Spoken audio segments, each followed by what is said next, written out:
Good morning.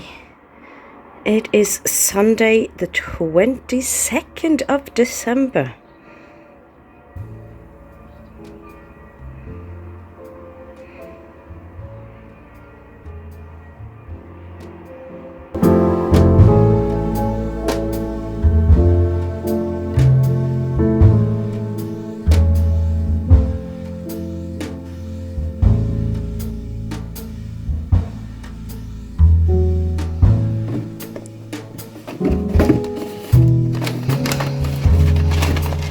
This is today's coffee, excuse me.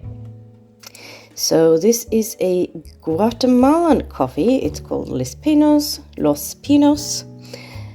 It has flavor notes of plums, Äppelmust, which is kind of an apple juice, and blackberries. Is that English word for it? Oh gosh.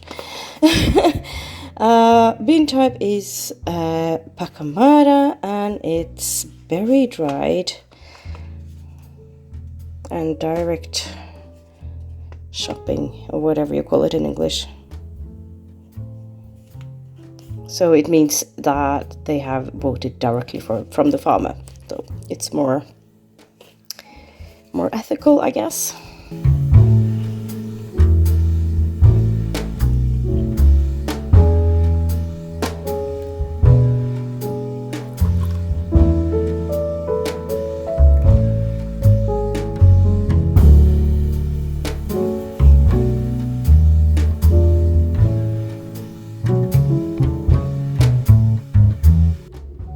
So this is something I'm quite excited about. It's my orchid and it has bulbs.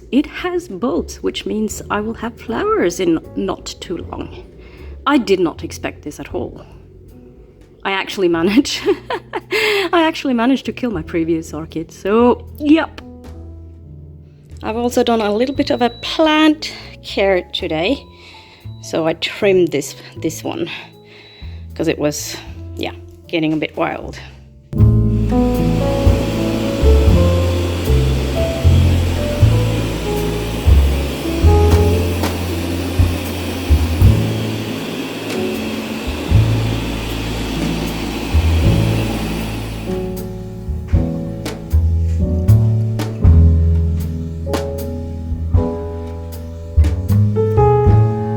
I am looking at recipes, and this buttery mushroom, chestnut and thyme Wellington looks really good, but chestnuts, that's not something readily available here.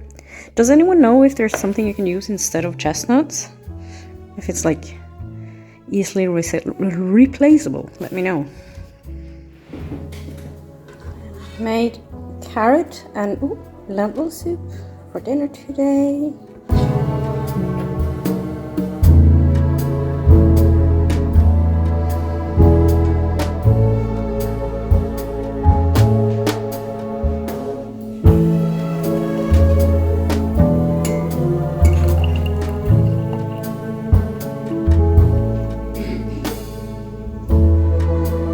I thought I would talk a little bit about The Ghost Keeper by Johanna Taylor that I finished last night. The premise of The Ghost Keeper is that we have Dorian. He has a massive crush on his landlord, Brody. Oh God, I already am forgetting the names of the story. And he also has his grandmother, who's a ghost, with him, who gives him advice and helps him in his job. And he is maybe you'd say a ghost keeper, whatever that means, but he kind of is a psychologist for ghosts, which I find interesting. I'm not going to go into more details about this book because it's not a review. It's not the review video, it's a vlog. But I thought I would just mention it and let you know what it crossed off for my readathons that I'm currently doing. Well, the pre-lit readathon ended yesterday, but I didn't get around to talk about the book in yesterday's video, since I finished it after I edited and published the video. But for Queer Lit Readathon, it actually crosses up quite a few prompts. Did I black out the board for the Queer Lit Readathon this Christmas or this December? No, I didn't. And that's fine. I think the only time I did that was when I was in Belgium and had loads of time to read. But I currently don't have a lot of time to read, with work and everything being very busy, like very close to Christmas or Yule or winter solstice or whatever. For the Queer Lit Readathon, it crosses us off of food. There's a lot about eating and they're baking. And it's like a comfort thing for one of the characters, the baking thing, and there's also quite a lot of tea drinking. So I would definitely cross off food for this. It crosses off for magic, because there is some magic involved. It crosses off of community. It also crosses off of disaster queers. I'm not going to say why, because it'll be kind of spoilery. Definitely crosses off of ghosts, because ghosts are a big part of the story. And it also crosses off of graphic, it being a graphic novel. For Dark December, it crosses off of the night sky, because there's a lot of things going on in the night, I guess.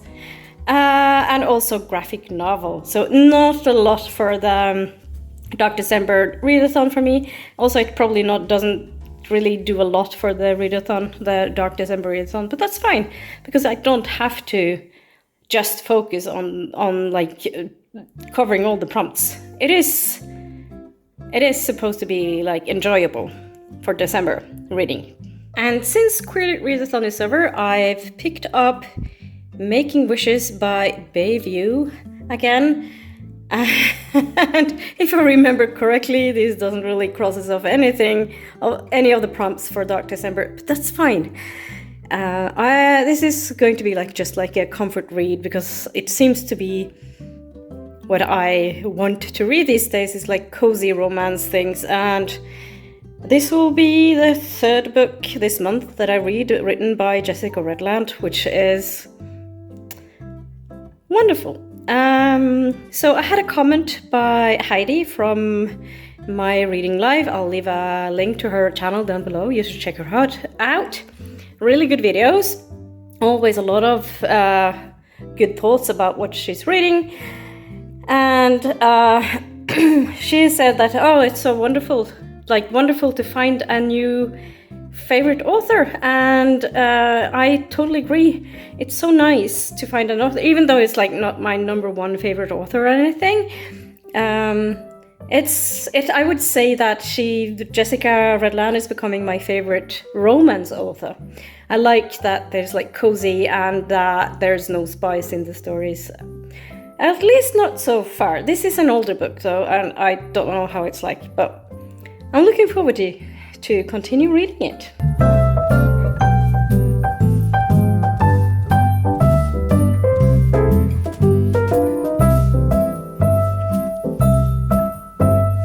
Relaxing with my book and drinking tea was lovely, but it's getting late, so I'm going to end this video here, and I hope I'll see you in tomorrow's video. Bye!